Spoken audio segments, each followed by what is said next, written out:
Hi guys, welcome back. You know who it is, you know what time it is. Well, maybe you don't know what time it is, but you certainly know who it is. Let's go ahead and slap this 6L90 back together. I had some requests to put it together, and the folks that wanted to see it. Even though the last video bombed and it was filmed with a potato, it seemed like. So, let's go ahead and start here with a question about this rear bushing. Right here, you might be able to see a hole. There you go. What I find interesting is every single one of these that I tear down, the hole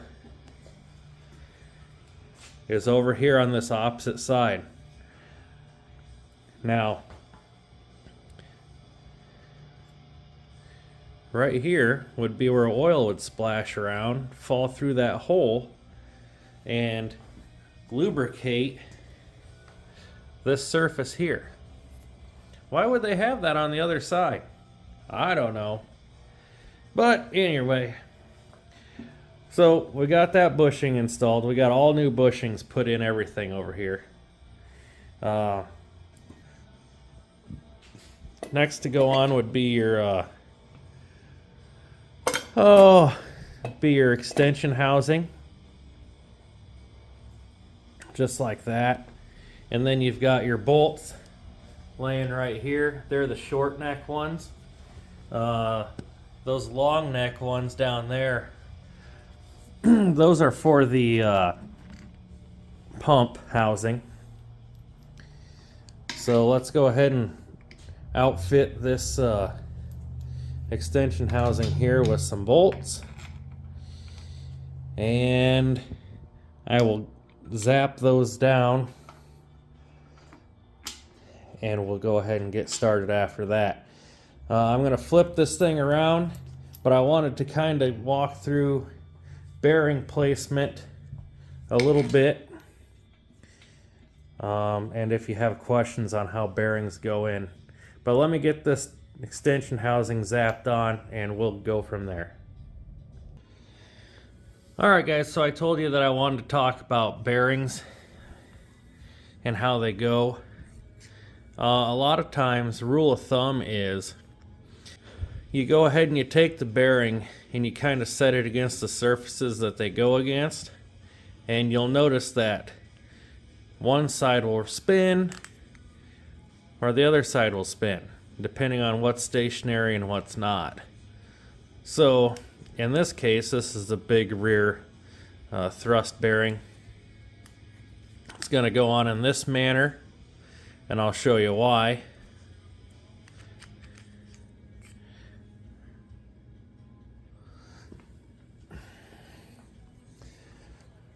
So if you took this thrust bearing and you put it in upside down like so, it fits down in that pocket like that. And with that outer race facing up, what that's going to do, this thing probably ain't going to focus for me. There you go. You're going to rotate that outside inside that pocket, and you're going to have metal shavings that end up everywhere. If you put that bearing in here like this, with the inner race facing up, you'll see that it spins freely, and that's what you're going to want. So sometimes if you can't find in the manual, just use your common sense. Put the bearing in location and see what spins against what, and that should be your right answer. Okay. This rear planet assembly is together. It's got a new bushing down in the output shaft. The snap ring is in, as well as this gear ring right here. It fits behind this planet. So that is very heavy. Let me go ahead and drop that in there. And then of course your new kit comes with these bearings here, and you take a 3-jaw puller, pop them out, and then tap the new one in with an appropriate tool.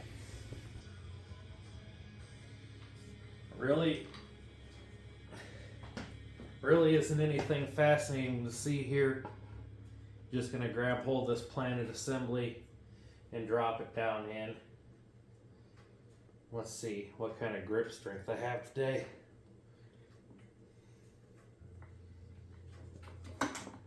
Okay.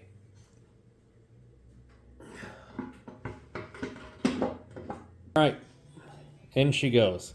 Let's give it a spin, because that's always satisfying. There you go. Alright guys, next up, let's go ahead and fill the guts up in this center support. If you remember from before, this is the 2-sided behemoth. Let's go ahead and get that.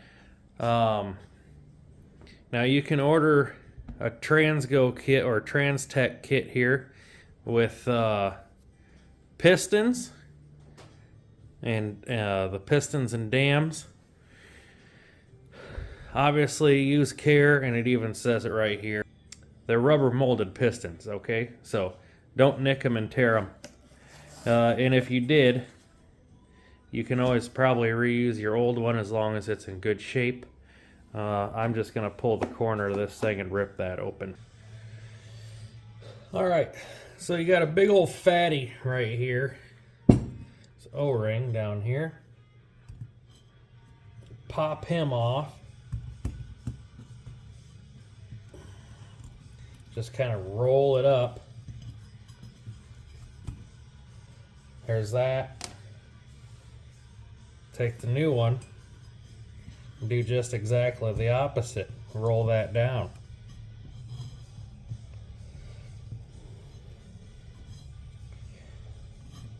And it's a big one. It's got some tension to it. Okay, and that just rolls all the way down in there until it stops. Okay, there's nothing too special about that. Take and throw away the old one so you don't get confused. Next up, you got your molded seal here. We're gonna put some lubrication around the outside and the inside. It's got 2 seals. We'll just dress it with a little bit of transmission fluid here, because that is ultimately what it's going to live in. You could use jelly if you wanted to. That'd be fine. That goes on the opposite side.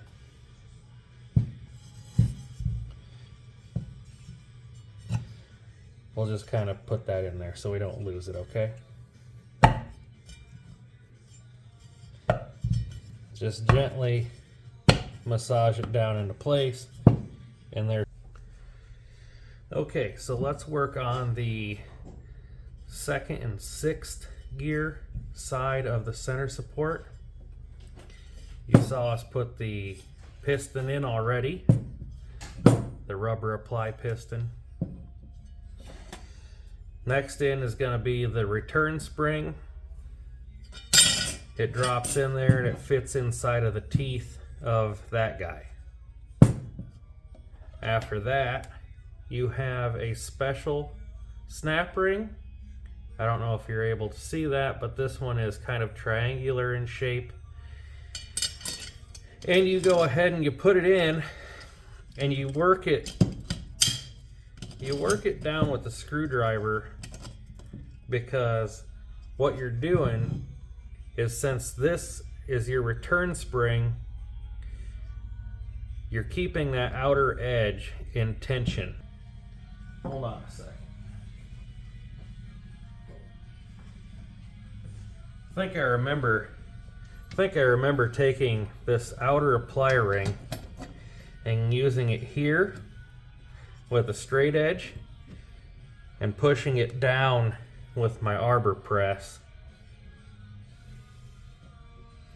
Just ever so slightly. There you go. There's your shortcut right there. Then you just kind of come in and push the snap ring in.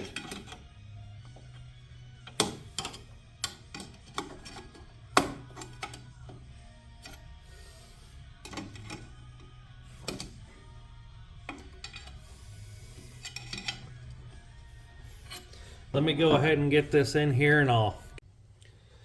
Okie dokie.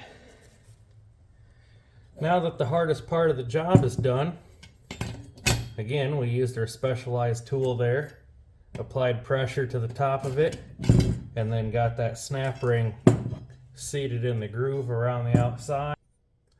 Now it's time for the fun part. You're going to grab your wave plate with the carrots on it, set it down in, grab a steel. We're going to reuse our old steels here because they're just fine condition, and then alternate between steel and clutch until you get to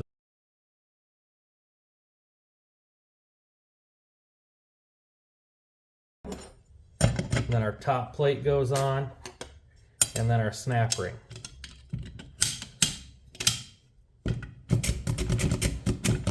All kinds of clearance. Okay. So it says we're supposed to have about 50 thousandths worth of clearance.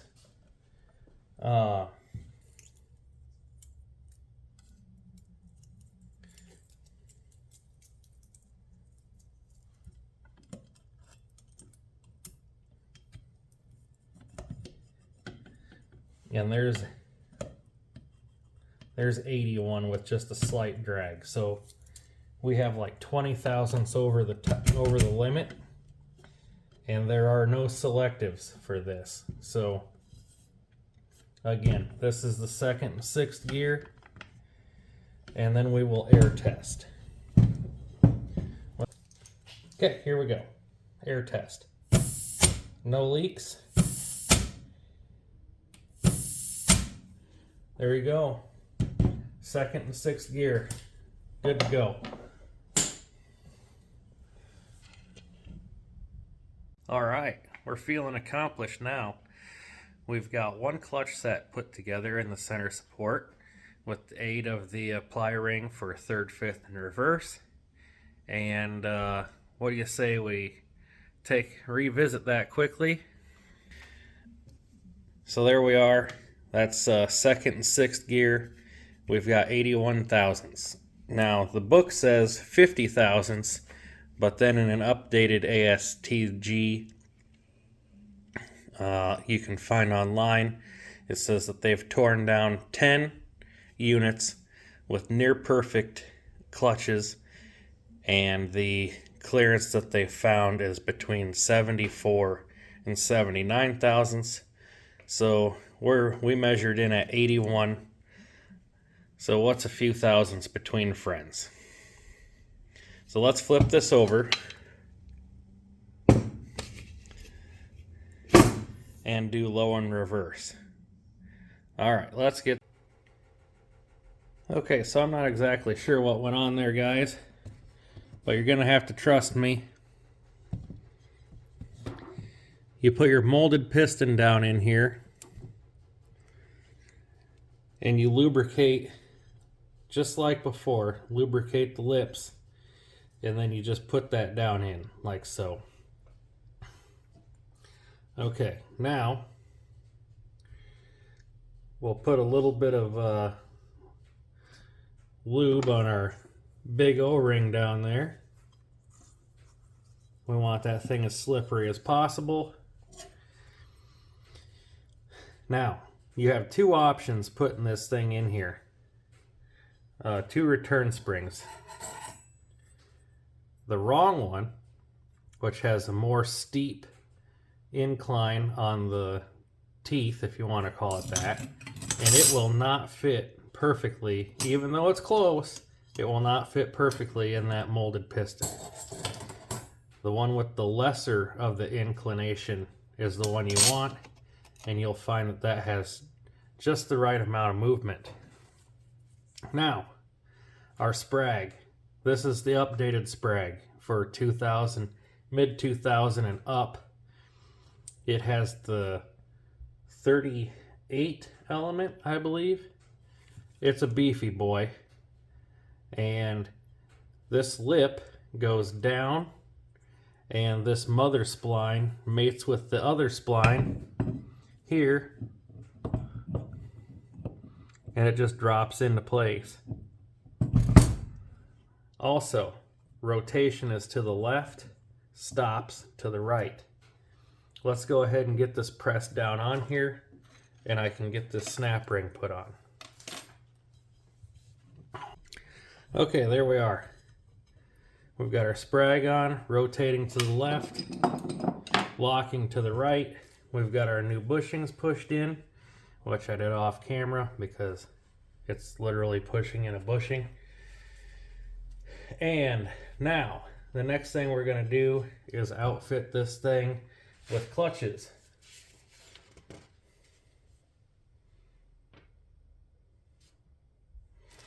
So,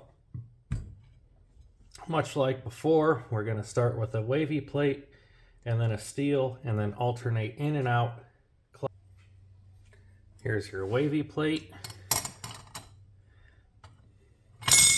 Drops down in. All right, so we've got our top plate and snap ring. We've got our steels all cleaned up. And we've got our clutches. This is a 6 clutch setup in this one because it's a 6L90. The wave plate's already inside. And then we'll just alternate steel and clutch.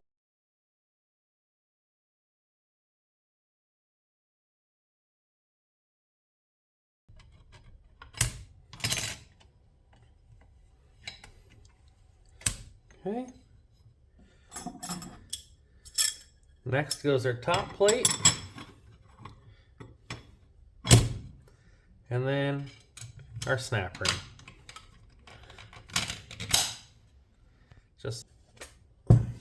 But let's do an air test.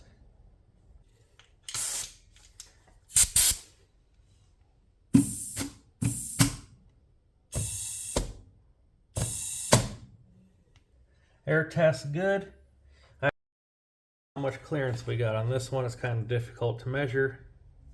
We'll just take a guess. We'll come down, touch it. 160. Okay, folks, so I do apologize. I mismeasured the clearance on this. You saw me do a top-down measurement from the snap ring to the top of the top hat, and I came up with 165 thousandths. I forgot to remove the thickness of the snap ring. So really, what I ended up with after subtracting the thickness of the snap ring was 75 thousandths. The spec is 061 to 087. So we're right in spec. All right, so what do you say we go ahead and assemble this 123435R drum? It has 3 O-rings in it. It has 2 that are simple O-rings, and then the third that goes towards the top is a D-shaped. And I'll kind of try and point these out where they go. The biggest one goes right here in this groove. Second one goes here. And then your third one right up in this area. I'm going to start with putting the first 2 in. And then we'll just lubricate them with the jelly. So let's go ahead and do that single-handedly.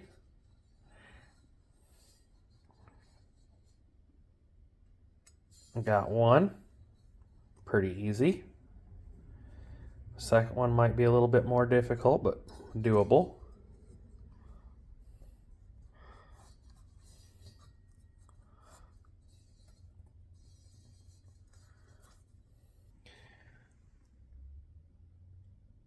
You see that okay?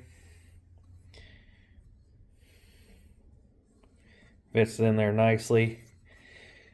And then we'll put these pistons in here. Kind of getting ahead of myself here, and I don't mean to jump around. I know it's going to be... I know it's hard to follow these things anyway, but you can dress your sealing surfaces where the O-rings slide in and out like this. This is the opposite side. It goes like this. But where your O-ring slides up and down on these mating surfaces, just give it a light dusting with a piece of Scotch-Brite, red or gray. The green is kind of coarse, and you don't have to get buck wild there. All you're doing is just, you know. So I hit this one here.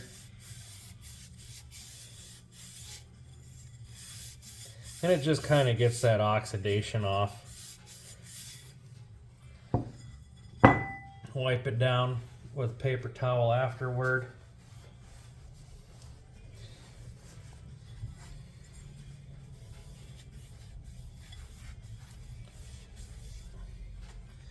You can kind of see how that fixes up that surface there. Well, not fixes it up, but makes it nice for your new seal to find a spot to ride. I mean, even though we took these through the washer, there's still a good amount of oxidation that comes off when you do that. So make sure it's good and clean when you're going back together. Let's go ahead and replace these O-rings on these just quickly.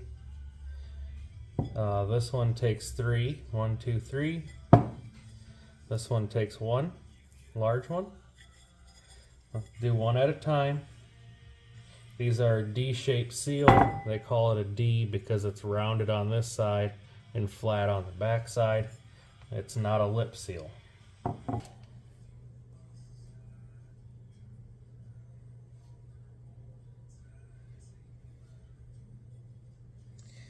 So this one looks to be the closest. Just kind of set them on top of one another. Don't get it twisted around in here. Just take it and work it around easily with your hand.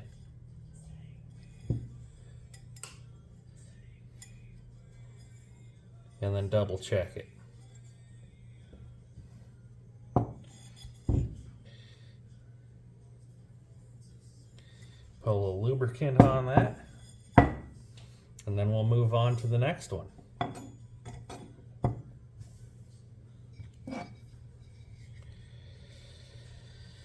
Pop that guy off.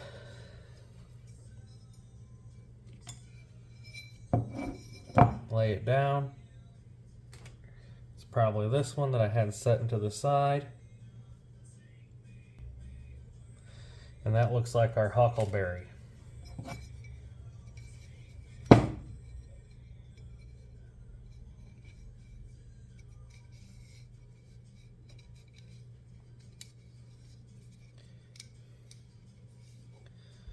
Then we'll set him to the side.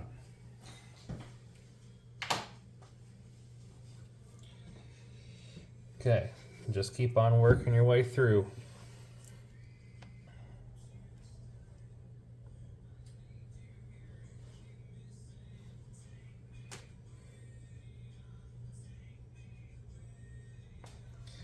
Okay.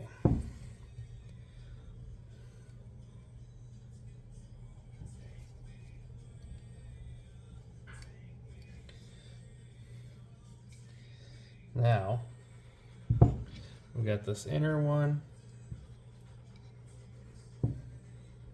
Set it to the side so we don't try and do the same thing twice. Okay.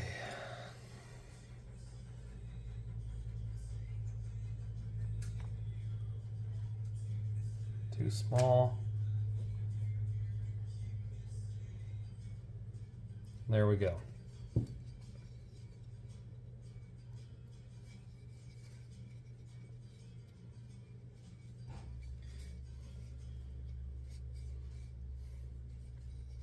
Come on, you rascal.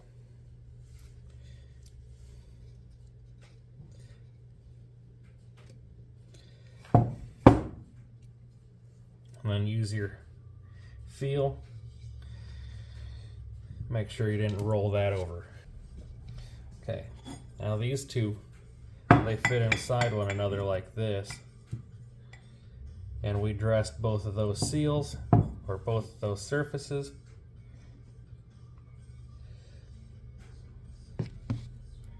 We'll just go ahead and take our finger and run it around there with some ATF. And we'll set one in front beside the other, and they'll kind of size up. Okay, let's make some progress. Got interrupted last night. Some friends came over. Let's get this basket assembled. We've got our O-rings on here already. I think that just wants to fall together.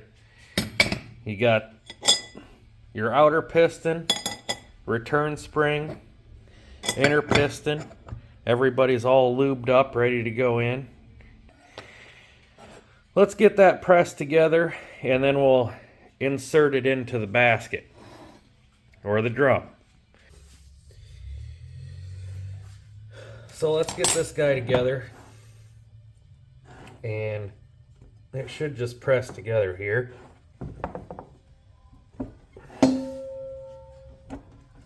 There she goes. All right, now this part,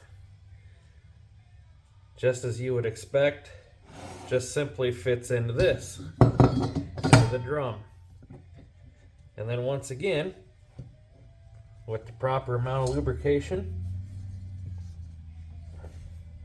it fits right down in. Okay, there she is. So, next on the list of things to do will be, we'll get the next portion put in. So, this next portion will be the snap ring down in there. Because that acts up and down as the piston, obviously, and we will get that put in.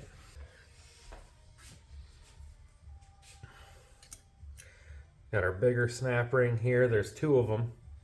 We'll just put the first one in, then the second. All right, well, that snap ring's down in there, and for some reason I remember a whole lot more engagement than what it's showing. But I guess the only way to know is to go forth and do some testing with air. And if it pops out, well, then we know something went awry. Okay, so the next snap ring, or the next O-ring we're going to put in, is this flat one up here at the top. And we left that one out intentionally, if you remember, because we didn't want to tear it. All right.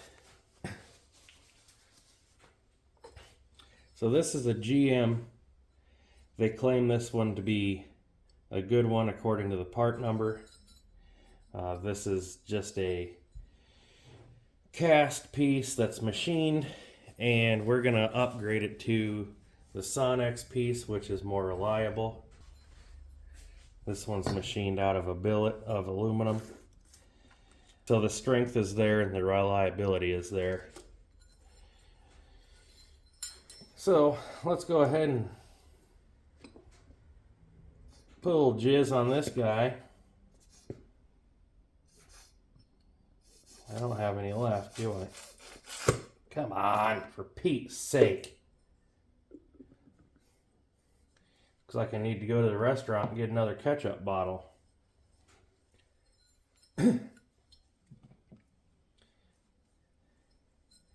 Okay, so this guy just simply gets dropped in. Gentler than that.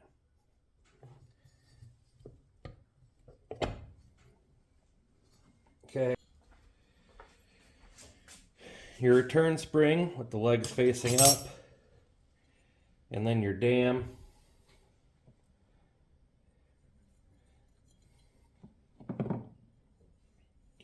And this one goes in with the feet up. There's little rubber feet on there that just pop to the upward. Okay. And then we've got one more snap ring to fool with, and then we'll put clutches in it. Be really handy to have a little lock on this guy.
Okay. And there's that one.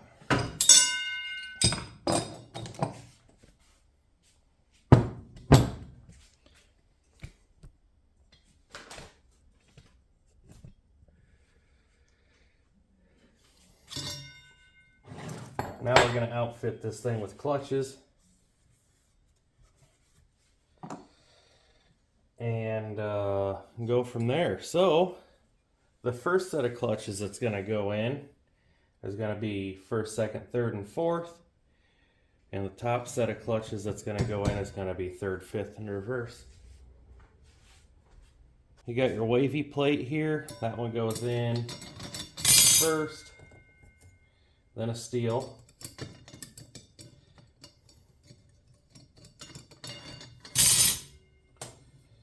And a clutch, and so forth. And you're going to want to make sure that you line up all these legs together, because I'll show you here in a second. Speaking of which, did you hear why the cowgirl couldn't quit getting pregnant? She had a hard time keeping her calves together. There's one for you. Okay. Now I'll put that top plate in and the snap ring. And this snap ring can be used on either side, but normally I'll go back with where the witness marks are.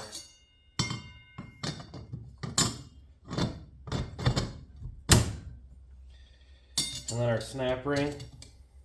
Oh, I forgot to tell you. So these snap rings on this drum have a certain way that they go in. And if you, I don't know if you'll be able to see, but if you look around the drum, you'll have all the teeth that are knocked out, and then you'll have one that's proud. The snap ring gap goes around the one that's proud. Otherwise it'll pop out on you.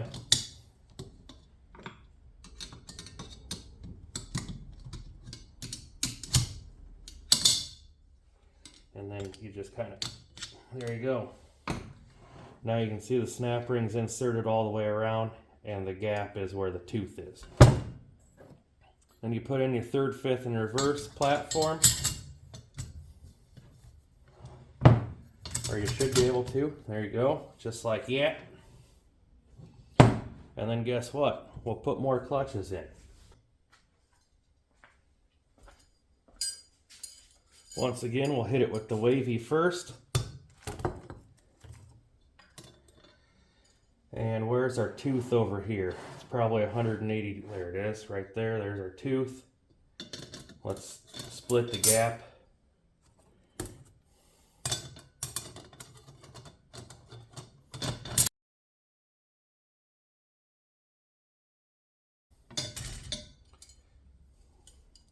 And this one goes with the crown pointing up. And then our tooth is over here, like so. Now we can air test. And you can air test, you can buy a tool. I have the tool, I'm going to use the tool. You can also use the stator. I'll show you both ways here.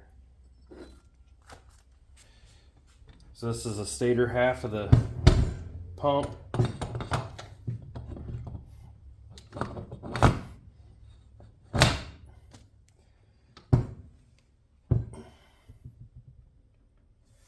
Okay, don't get rowdy. And then I'll get the air compressor fired up and we'll use these holes in here. Okay. All right, let's air test this thing. We got 58 thousandths gap here and right at about 70 thousandths on the 1, 2, 3, 4.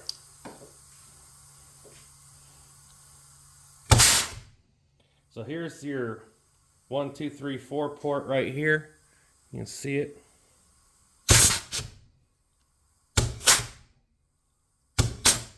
Lots of apply. Right next to it's third, fifth, and reverse. Take the stator away.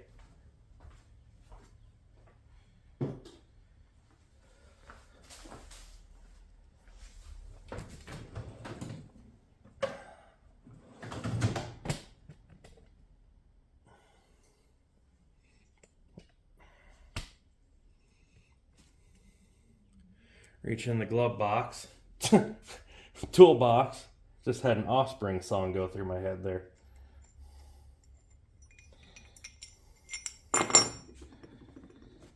Lubricate the O-rings, as always.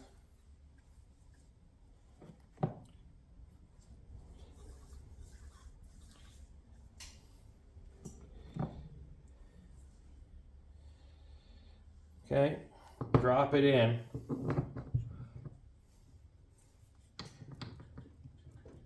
Now, it's going to fit snug.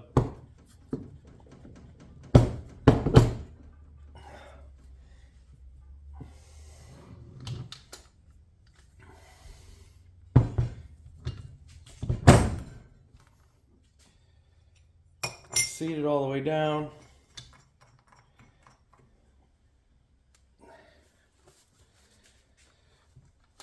Okay, so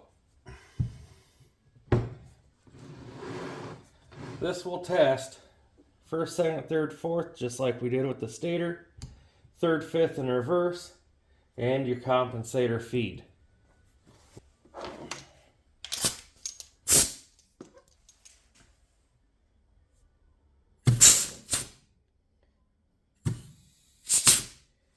And what you're going to want to do is you can take some soap and water.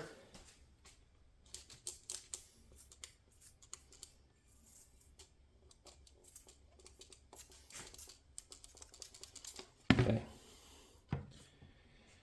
Some simple green.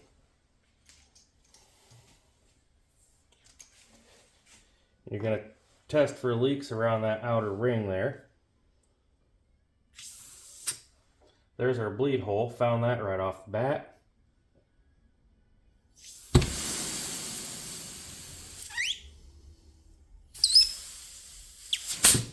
But you would see a leak around there.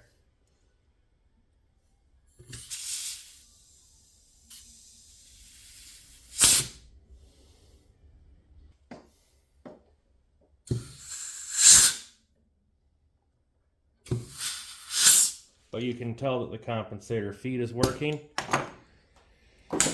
And we don't have any leaks up here. So there's that for you. Hope you found that informational. All right, friends, let's get this thing assembled.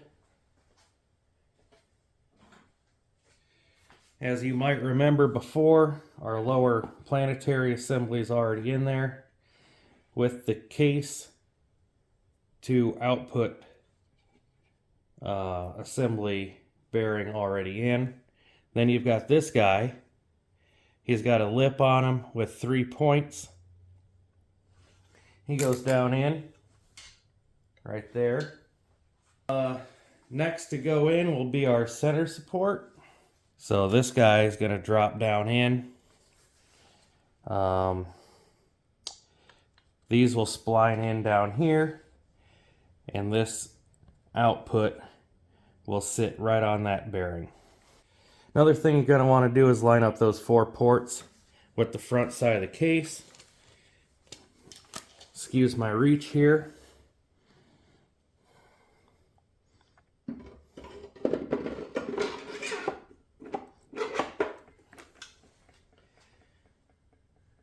And turn that output shaft, and she'll drop right on in for you.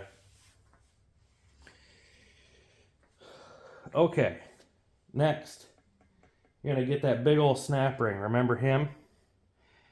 And they want that put in the 9 o'clock position, which would be over here. So let's go ahead and do that.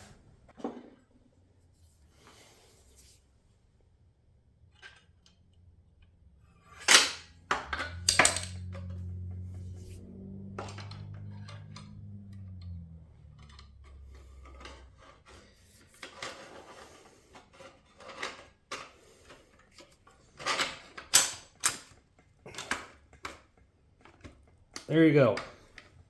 She's in 9 o'clock position, tapered surface face upward.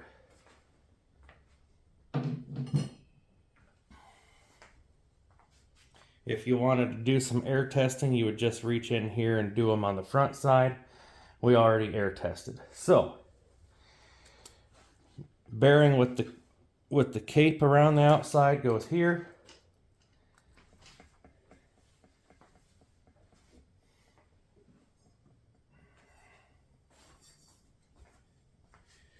Then you've got this drive hub. Spline it down in. Listen for the sound. If you have any question, just pull it out and look to see that all of your clutch teeth are in alignment, which they are. I knew they would be because we do a good job.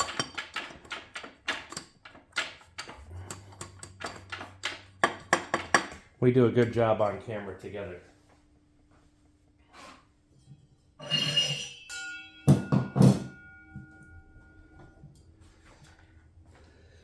Next bearing fits right down in there. A note, when you're putting in the bushings, test the bearings. Test them for operation. Make sure they're silent when you rotate them in your hand. And make sure that your bushing is lower than the point of your bearing.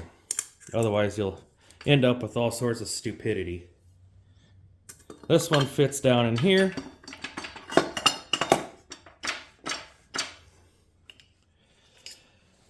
Your next bearing looks like this. It fits right like that.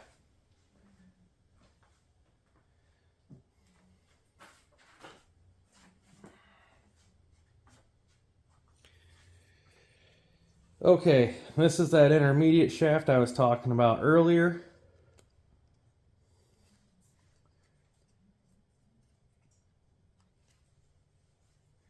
No.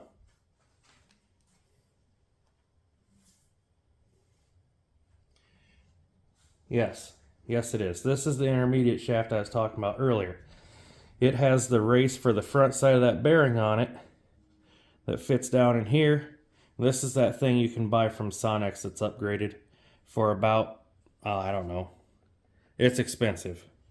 I think it was $800. Drop it in. Now all of these drums and drive hubs are fitting into that rear planet. That's where all those are mating to. The next thing is there's a little itty bitty bearing down in here. It faces, let's see if I can get him.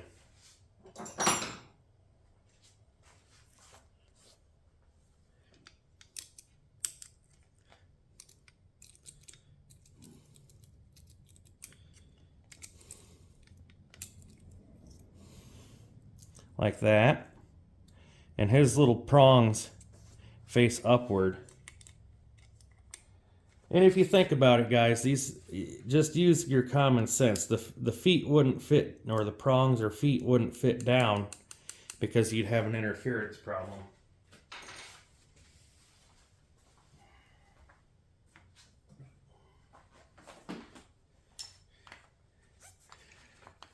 Next thing we're going to put in is our 4th, 5th, and 6th gear.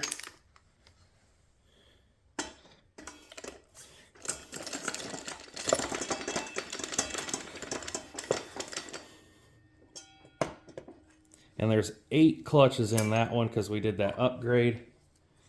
I just wanted to show you this quickly.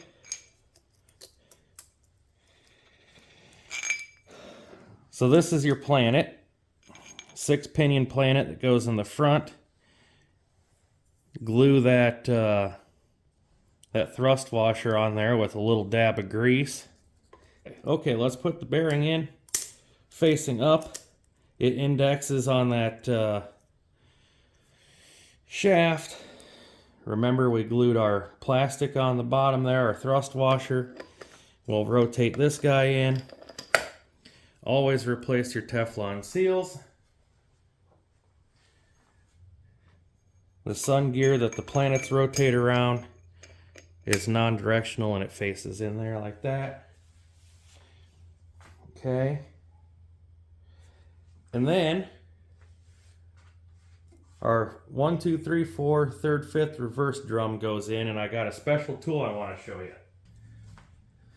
Okay. This is an overdrive band for a 4L80. A set of crappy pliers from the Pittsburgh. Welded them on. And a piece of flat stock, round stock, that we just bent into a curve. I'm going to slide that over like that. Tighten it down so we can grip on it. And look at that. I'll show you how we use this.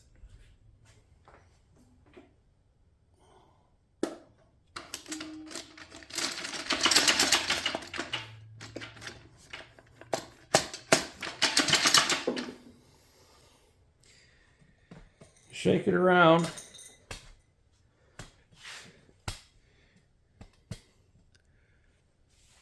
And we should be pretty close to in there. There she is. There's the sound you're looking for.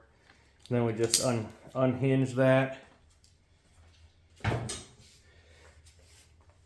And she's in. Otherwise, you're fooling around with your hands trying to get it in there like that, and it's almost impossible. Let's see. So the next thing you're going to want to do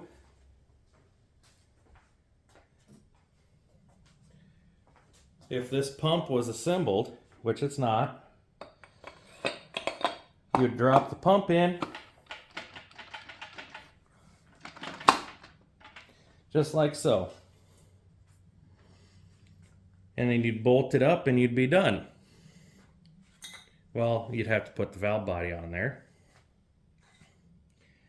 But yeah, they go together faster than you can put the clutches in.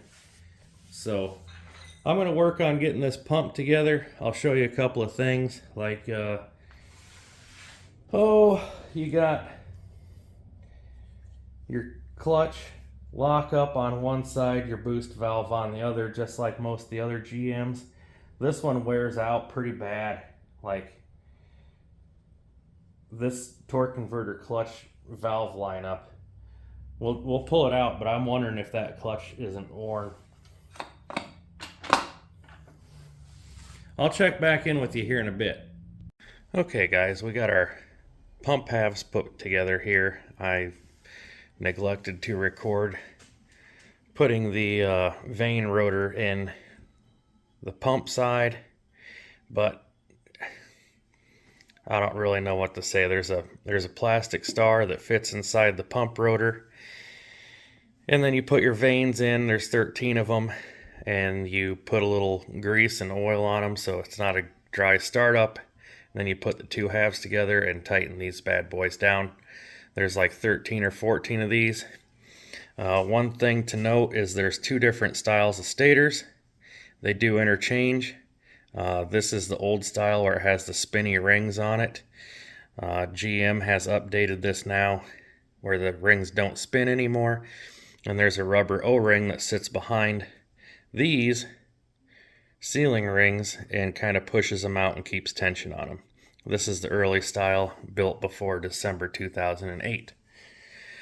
So, lubricate the pump O-ring, put a little bit of lube on these, lubricate in the bushings, and then we'll take it over and we'll set it in the pump, or we'll set the pump in the transmission. And then you just slide this over the top.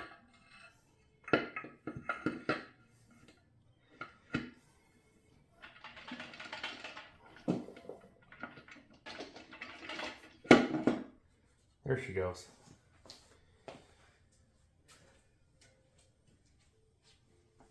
And then you'll want to give this a little twist on the input shaft, and it drops right in. Next up, we'll put our pump bolts in and our stator O-ring. Or sorry, our input shaft O-ring. If you don't put that on, you'll never get lockup on the converter.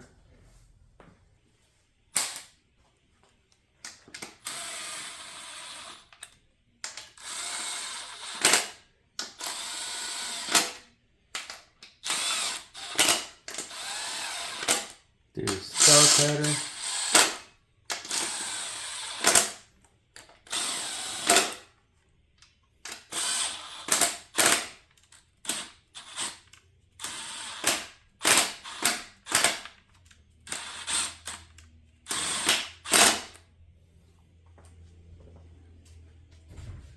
All right, folks, here we are. We're going to go through the valve body of this 6L90, and we're going to install a Zipkit from Sonnax that's supposed to address issues that are common complaints. So what you get is 11 baggies in the kit, and they are numbered 1 through 11. Obviously, I started at number 6 there, but you get the idea. So then you come over to the instructions, and the instructions are spelled out 1 through 11. Also, it gives detailed and pictures instructions of everything that's in the kit. It gives valve body diagrams, and also how to bolt the valve body back together once you take it apart. There's all kinds of papers in here, and if I'm going to be 100% honest, most of it is confusing. So you have to sit and kind of study it a little bit, take a look at it, and figure out what it actually means. On top of the zip kit, I'm going to add the pump spring, and that's just to keep the pressure up above 6,500 RPM. We may not touch that high with the cam selection, but I want it there just in case we do. It's something easy to do. It wasn't expensive, and we will just go ahead and add it. So I'm going to take the valve body apart, and we're going to go ahead, get it cleaned up with some brake clean, and we will put the thing back together with this Sonnax kit. Shouldn't be that big of a deal. It'll only take an hour or two because it is dirty, and I have like 2 cans of brake clean. So we'll go as fast as we can, and hopefully this little portion of this valve body assembly is interesting to watch. Once I get everything apart, cleaned up, I'll bring you back on, we'll put it back together. Okay, so the very first thing that Sonnax is going to want you to do is identify what separator plate you have. Okay, you either have the early first design, the early second design. I have the early second design as notated by the notches here. So you've got one with a number 8 check ball, which has that, and one that requires a number 8 check ball, which is this. we're going to stick to the instructions that are the early second design. We'll set the valve body plate to the side.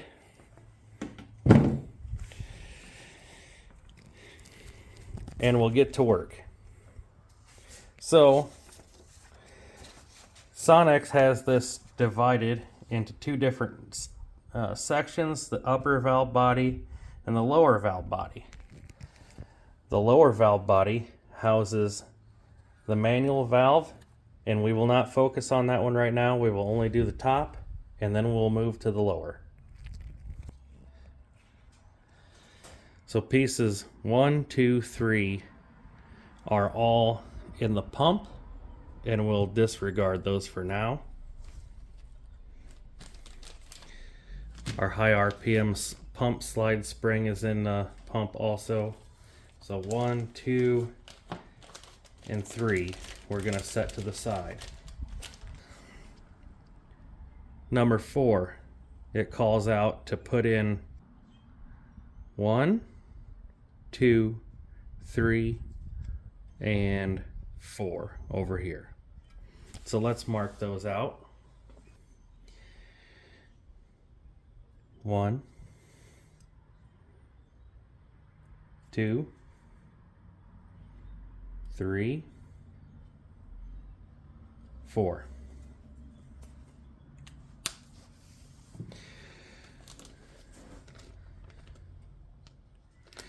So we've got 4 O-ring seal bosses here.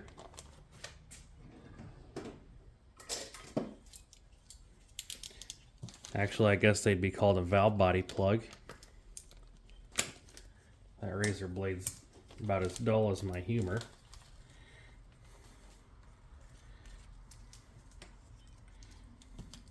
Two, 3, 4. And they give you a couple extra O-rings here just in case you rip one.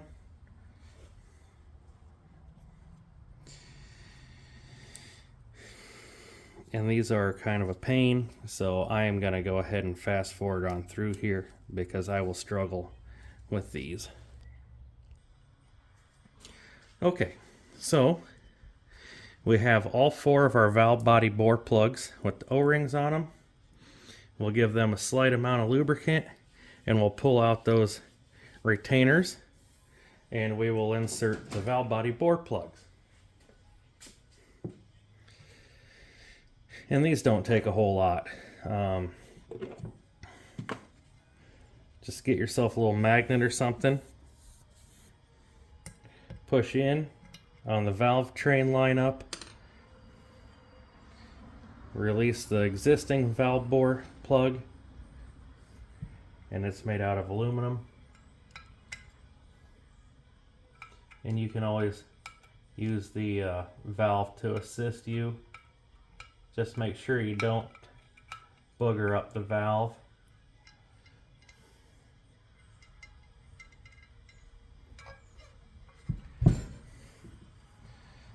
Put a little bit of lubricant on here, and insert the valve. And we'll work our way down. Next up is going to be this guy. Those two sit next to each other. And then you skip one, hit this guy, and then the very end.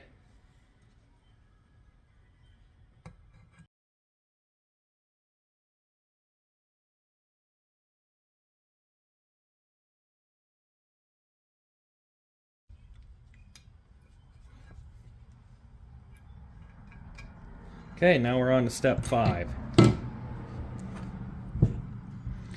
Step 5 is going to be this valve here. And we will reference, let's see, this is your actuator feed valve. And then it will give you a note. So let's see here.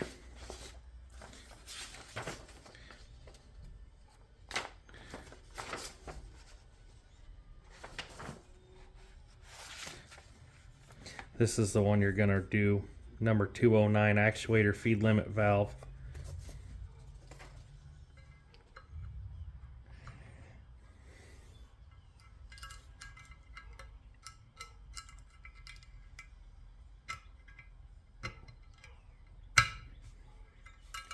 This one has some spring pressure behind it, unlike the others. Take out the valve line up.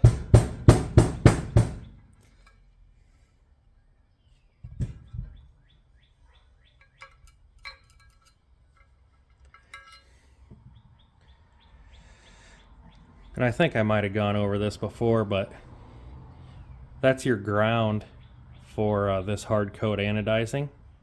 That's why that spot is bare on both sides. They have to have a ground when they do that. Okay, we're going to open up package number 5.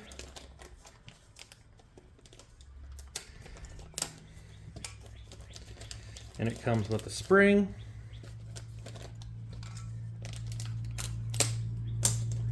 And it comes with a valve.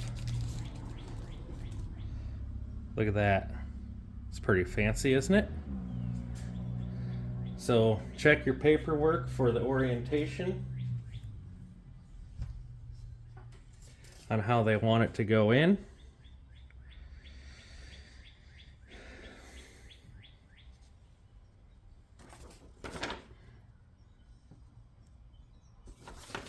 A lot of times it'll tell you, says sleeve installs with the grooves, with the end grooves inboard, valve installs with the spring stem outboard. So this is your grooved end here. That goes inboard, just like that.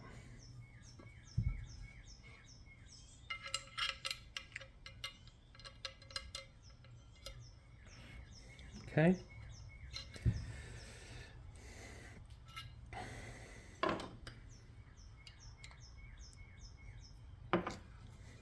Just slide that valve all the way down in. Take your spring, and then you're gonna go ahead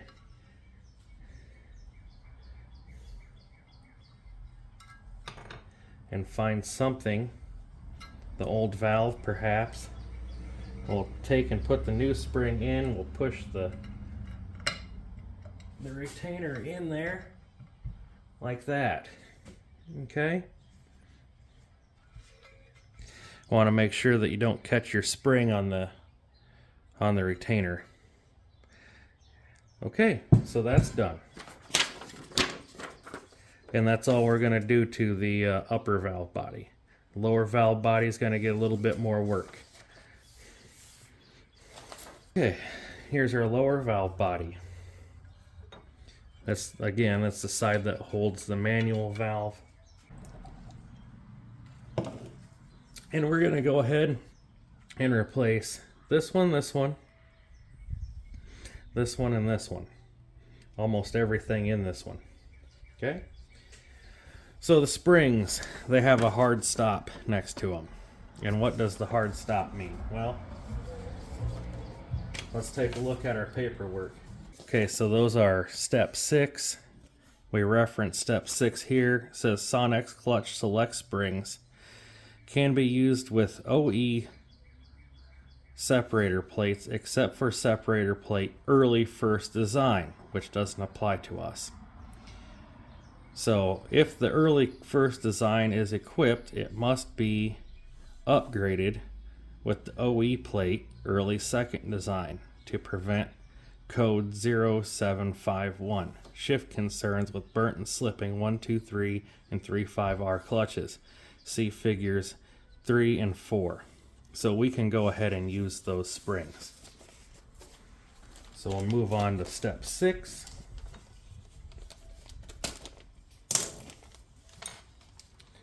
Again, we get our valve body bores, plugs, and we'll put our rubbers on.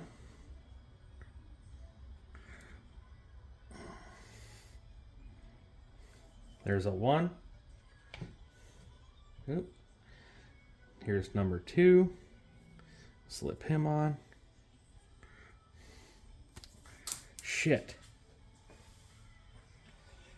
Would you believe that actually popped right on there? Unbelievable. That was like a magic trick. I'm surprised I got that on camera. Okay. Put a little blue goo on that, a little blue goo on that. We're going to pop out these two springs and then replace them. Again with the magnet. Just going to push in on the valve bore, pull out the retainer, grab hold of the plug, take the spring, set it to the side. Both of these springs are the same. Put the spring in, put the valve body bore in plug in, and put the cap in. Simple. Sonnax does a really nice job of making this stuff fairly easy to understand, and their tech support is good too. Now, Transgo valve or support is good also. Sometimes you'll get someone who's really on top of it, and other times not so much, but that happens with every company. So valve, okay, there's our valve body bore in plug.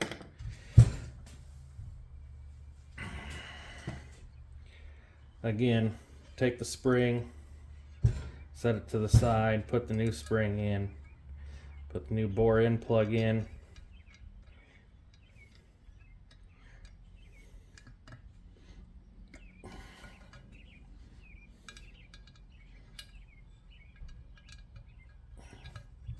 Put her in there.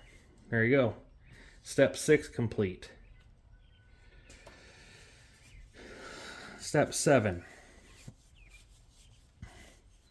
This guy.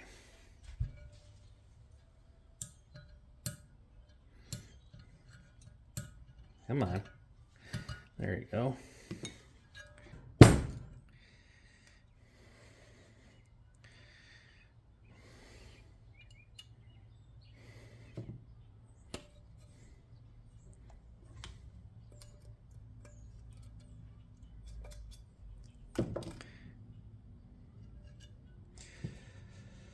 Okay, that's what we're taking out.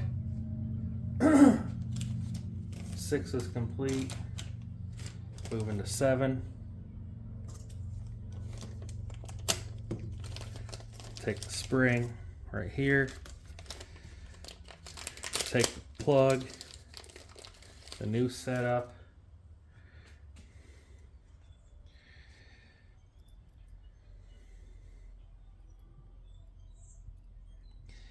And read the note. It says the sleeve installs with the in grooves inboard, just like before.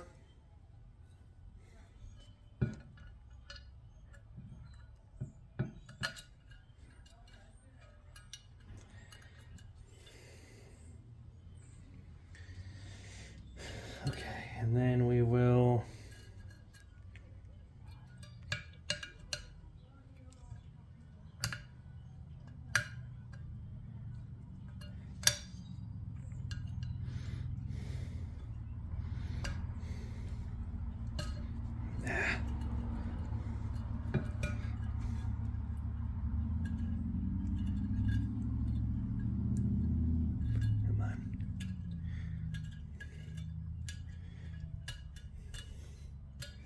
and some of these can be a rascal.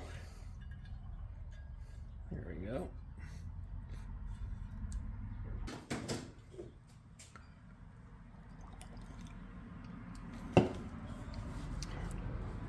Okay, step 8.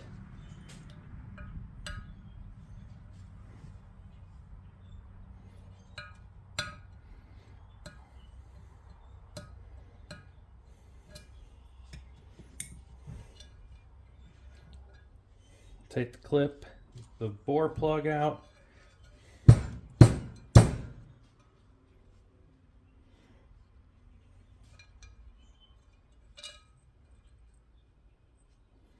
Okay.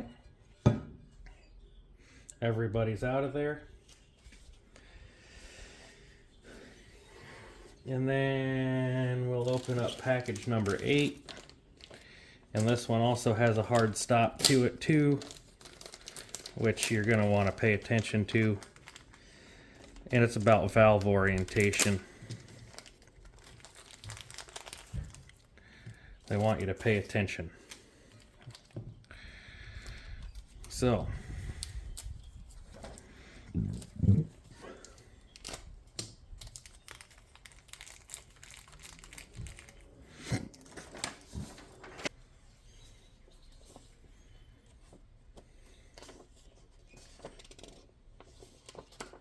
okay, so number 8 here is your torque converter clutch regulator valve lineup. And what they're trying to tell you here is you've got this piece with the slide, and that fits here over the end of the valve. Okay. This guy fits in there like a Lego piece so it doesn't rotate. And then you've got your shuttle valve. Okay, so your spring goes in, then the shuttle valve.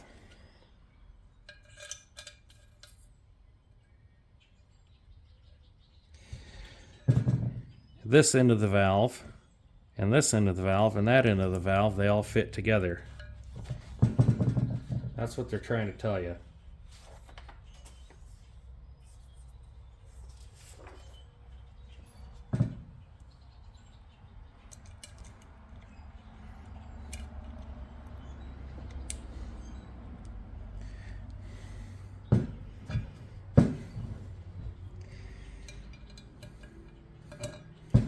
Okay, there's that.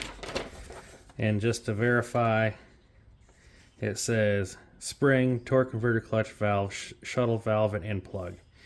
That is the orientation. Okay.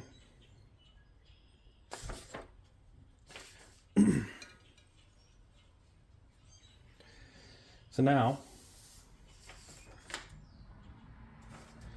we're on to step 9, which is the check balls. These are similar to the Dodge design. They're made of Torlon.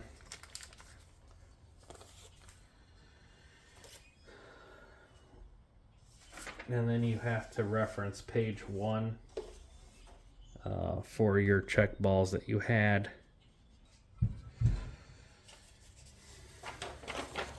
As the thing says here, plastic check balls. Check ball number 8 is only used with late second design separator plates. See figure 4 and 5 on page 2 for separator plate. Okay, so we know that I have the early second design, and I have like 45 sheets of paper out here. We have the early second design. So we're only going to use the 7 check balls because it says do not use check ball 8. Okay. Put one in that bathtub, one in that bathtub, one in this bathtub. We won't put anything here because that's a no-no. No-no square. One there, bathtub, bathtub, and then that's number 8, which we are not going to use. Okay? Oh no, don't touch me there, that is my no-no square.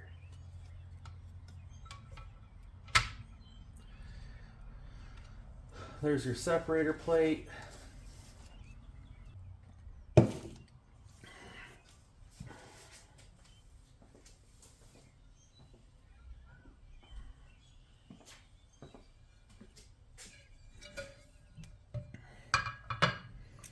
Take our 2 halves and mate them together.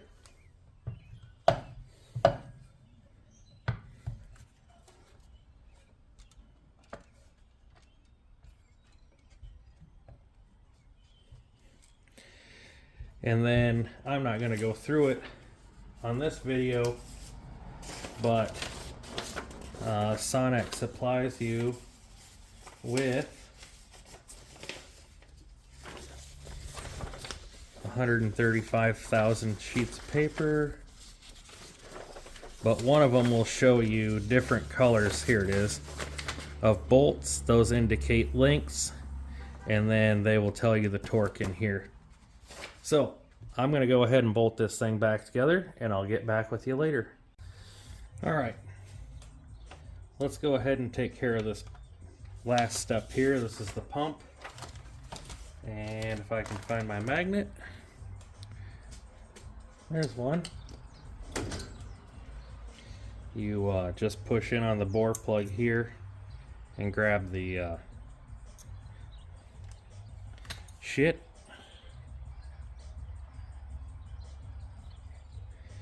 Okay, and then you empty the bore.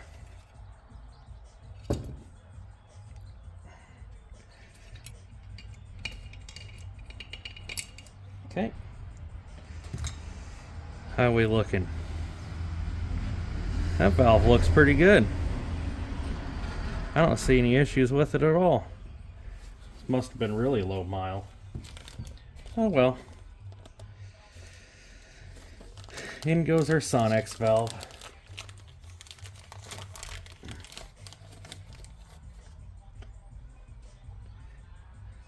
And you can tell side by side they look a little different.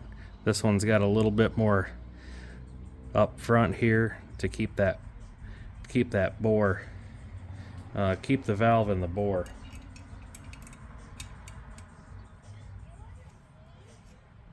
Okay, slide that on in. We're gonna go ahead and take the bag, put it to the side. We've got our bore, our boost valve here.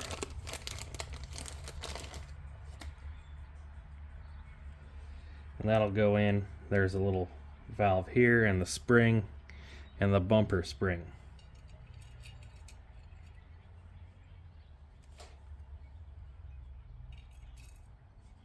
Okay. All those things. Then you replace your little thing. Whoop, and you go. That's it. The next thing we're going to do is you got a couple of little balls right here and a drill bit. The ball gets pumped in here and staked, and then you drill from this passage to this passage. And I probably should have waited to put that valve and line up in there, but I didn't.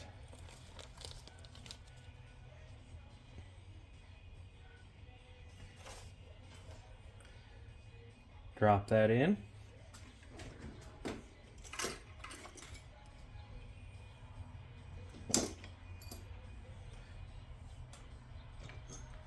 Find an appropriate size punch.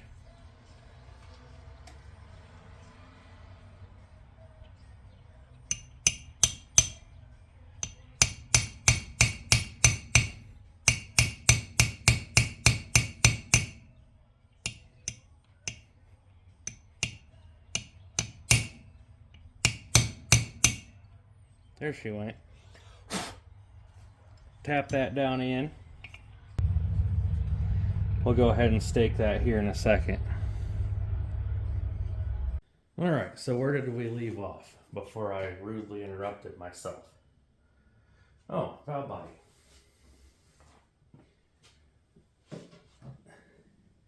As I'm sure you'll probably come to notice, this isn't a really big feat. Make sure your seals are on the front here. And that's about it. You're going to take your little range selector. You're going to slip it over the pin that's sticking out of the rooster.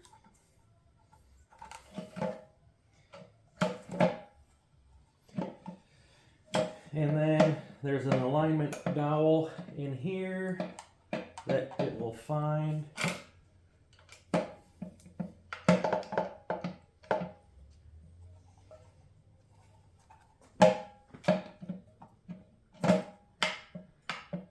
Okay, there's the rear one. Pegs in the hole. No, it's not.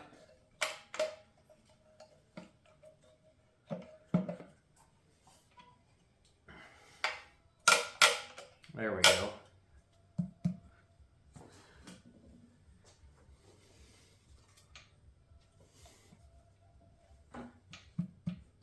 All lined up.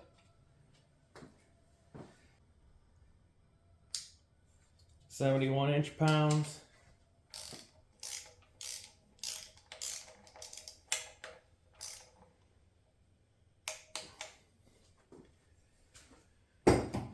Okay, then check the operation. Make sure your little peg goes back and forth, which it does. And then we will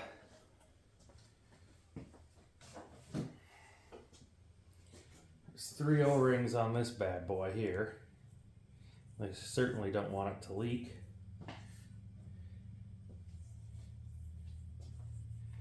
Or stuff him in the back of the case here. And then you'll kind of find where he wants to go because there's a little peg, and then you just kind of press him in.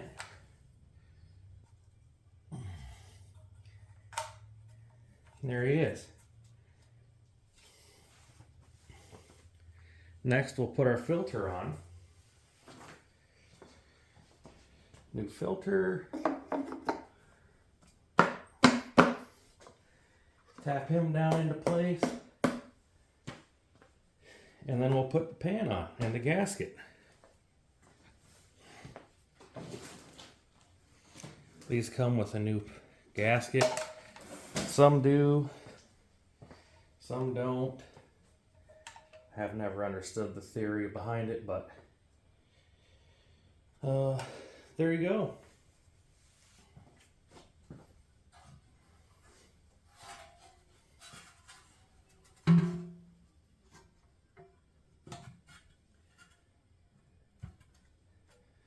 And then we'll slam in the pan bolts and put it in the truck. Hope you guys really enjoyed that. There was one request specifically to watch that be put back together. Hope you guys learned a little bit about the upgrades and how these things kind of operate. And I guess until next time, we'll see ya. Thanks for watching.